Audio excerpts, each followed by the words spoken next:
Most of us will remember 1994, the year of South Africa's first democratic elections. I was 10 years old at the time and living in the United States with my parents, who were in political exile. My brothers and I accompanied them to the embassy to watch them vote for the very first time in their lives. It was historic. It was iconic. It's a time that will be remembered by people all over the world for many years to come. Newspapers and televisions were covered in images of long queues snaking through the dusty townships of Bisho, KwaMashu, and Soweto. In those days, we were truly admired by the whole world, the land of promise and possibility. It wasn't uncommon for you to see your grandmother walking around with a copy of the Constitution in her handbag, or her bra for that matter. South Africans love, value, and respect their democracy. And after coming from the dark past that we do, where so many people died for this freedom, how can we not? So why is the number of people voting in elections dropping? Do South Africans still treasure their freedom the way we used to?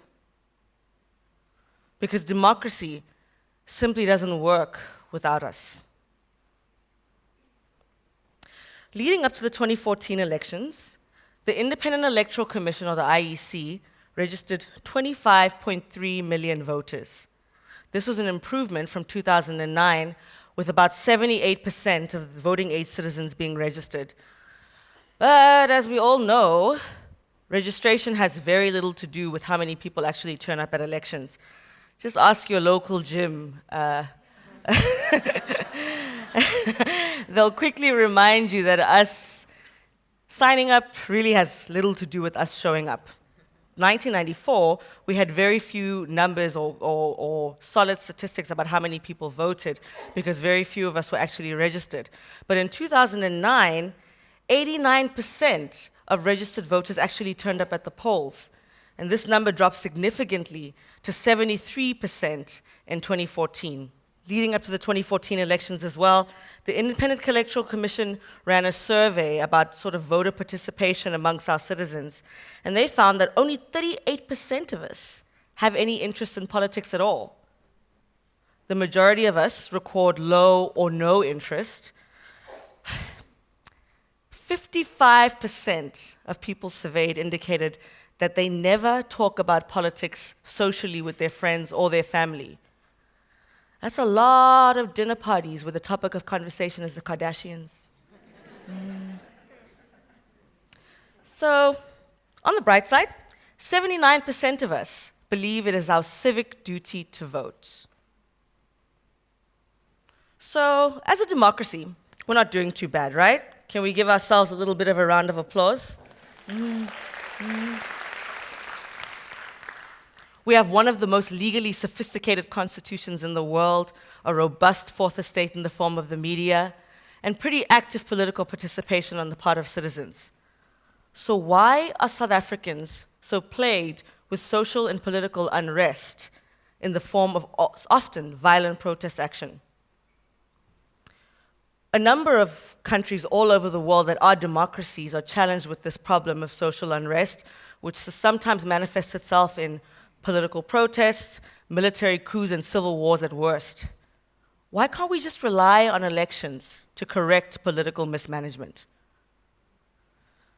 A study out of the University of Minnesota indicates that non-compliance with democratic precepts on the part of the state leads citizens to mistrust the entire electoral process and find unorthodox ways to enforce their civil and democratic rights.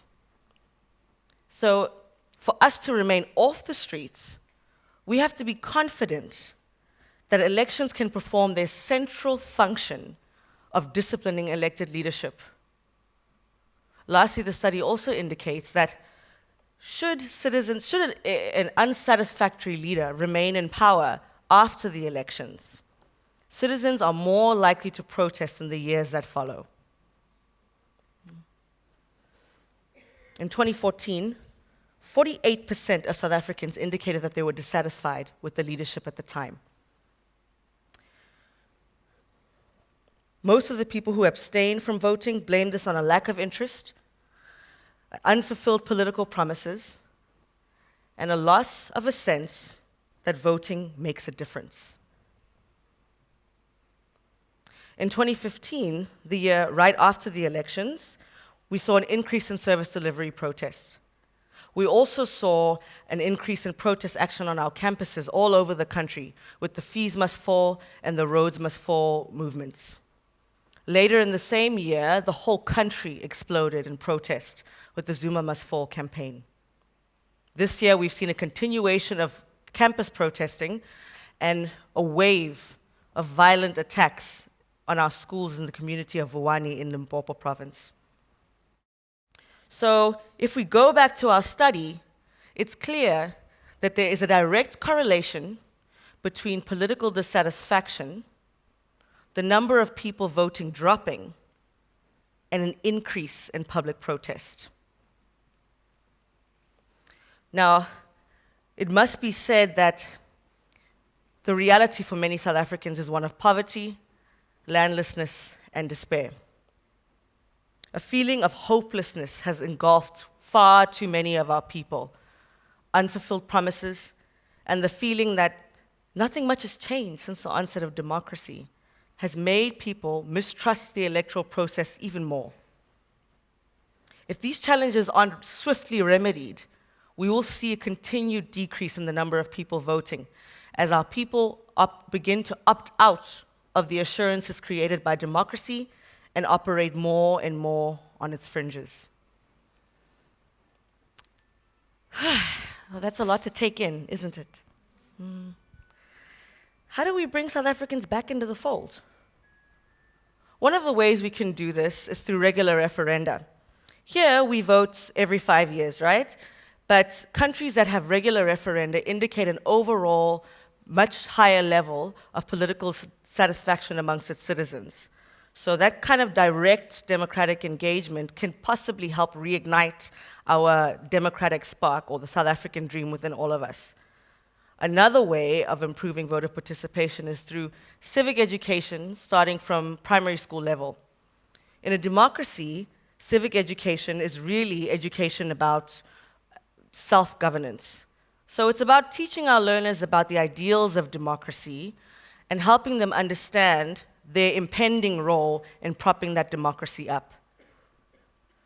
But like in many other countries, just like in South Africa, the best way to improve trust in the democratic process is for the state to simply do the work.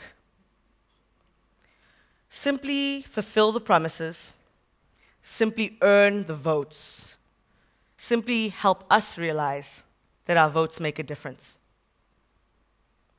But you and I also have some work to do, right? We also need to get to the polls, isn't it? Think about it this way. My brother recently started to force me to go to the gym.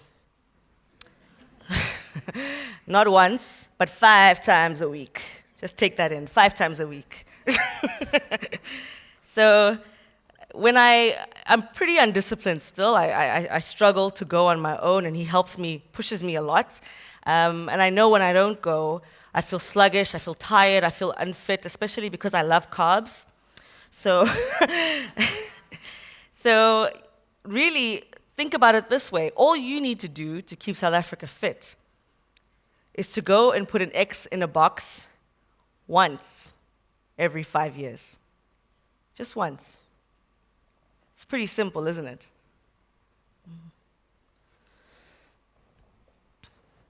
Hwe wasitana muna nu abapa. This Ghanaian political slogan loosely translates to examine your life and vote appropriately. This to me is the essence of democracy. Each one of you looking at your life, looking at your dreams, and looking for the hopes you have for your children's futures, and voting appropriately. That's how the wheels of democracy turn. Long queues snaking through the dusty townships of KwaMashu, Bisho, and Soweto. Your grandmother walking around with a copy of the Constitution in her bra.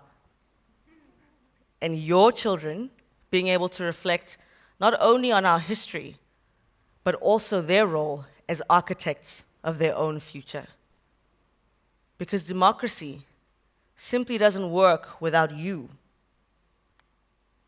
So, will I see you at the polls?